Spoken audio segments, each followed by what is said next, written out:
During the lockdown that was affected because of the raging pandemic, India witnessed, like almost every country in the world, many deeply disturbing scenes of workers living en masse, barefoot, and hungry to their hometowns and villages. Unmindful of the travails, several workers marched in the hope that villages will offer them some shelter and respite. Instances of several units shutting down and not paying due wages to the workers were often heard. In this backdrop and context, we need to examine how we can prevent a recurrence of such reverse migration should such a pandemic beset upon us. Let me start by saying that migration by nature is an unnatural process. It is akin to a kidney transplantation in which the body tends to reject it.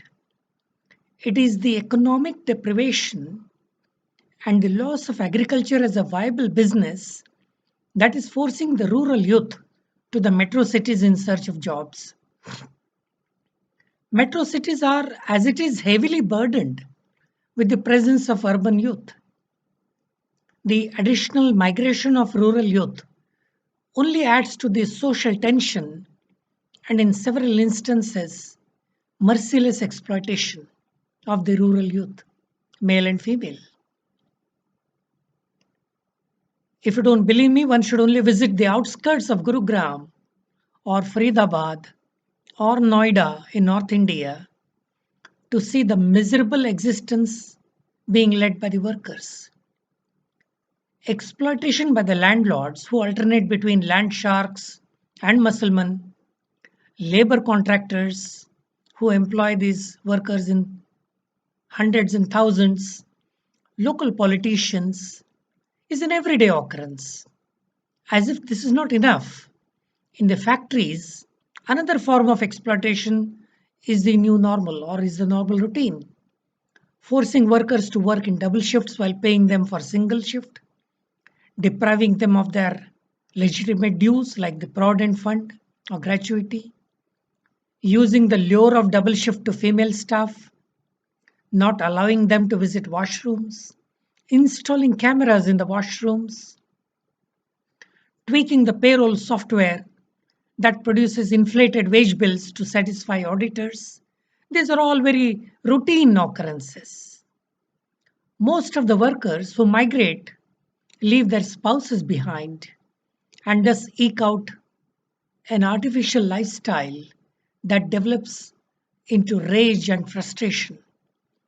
Have you not seen instances where suddenly, due to some small trigger, this rage engulfs the entire factory or the industrial belt, resulting in loss of life and property? In addition, we have the unfortunate situation of rampant child labor. Children from the age group of 5 to 12 are kidnapped or by force brought to the towns and treated like bonded labor. Child labor gets employed in manufacturing, mining, and domestic sectors, and in some instances, due to trafficking, get into child prostitution. With such a dismal and depressing scenario, one would like to ask few questions. Is it right for the civil society to make efforts again to bring back the labor from their hometowns and villages? Or is there a better way to rehabilitate them in 50, 60 kilometer from the place that they come from? Without ensuring adequate provision for housing, education, and equitable and fair treatment at the workplace, is it right to lure them to get back to their jobs? Instead, why not attempt to be innovative and figure out how we can enable fostering entrepreneurship among rural youth that can not only give them freedom and sustenance and make them self dependent? It is true that between the security of the job and the risk of setting up an enterprise, anybody would prefer the former. It's a natural instinct. But if we provide proper coaching and mentoring, it is very much possible to create entrepreneurial cluster that can attract others. I would like to highlight my views on these lines. In our research in Africa, we have observed that the concept of village based advisor is taking firm root, and it has helped many youth to set up their own enterprise. Variously designated as village enterprise advisors, VEAs, or proxy sales force, or even as village wealth advisors, these youth are supposed to provide the last mile link between various input providers, the government nodal agencies, extension and research agencies, and the farmer. Depending on the brief, these youth are required to provide various services that are required by both the input agencies as well as the smallholder farmers. Some of these services include providing seeds and fertilizers in small and affordable packs, educating farmers on how to vaccinate the livestock like poultry, carrying soil samples for soil testing, getting into geolocations of farmer fields, and so on. It is expected that these village based advisors can also contribute to ensuring food security in the face of climate change by helping farmers with newer varieties of crops and inputs. The one condition that these village based advisors, I call them as village based doctors, must have is to own a two-wheeler and a willingness to travel in the deep interiors where input agencies do not have the reach. Most of the villages lack health services. It is truer in case of veterinary services. Experiments in Africa have proved that the village based advisors can earn decent money by carrying chicken vaccine and vaccinating the chicks, in addition to training the housewives on administering the vaccine. Let me elaborate on this further. The advisor invests in getting a big thermos flask that can carry, say, 500 doses of the vaccine. One packet of 500 doses costs $4. $4. The cost of the thermos is around $18.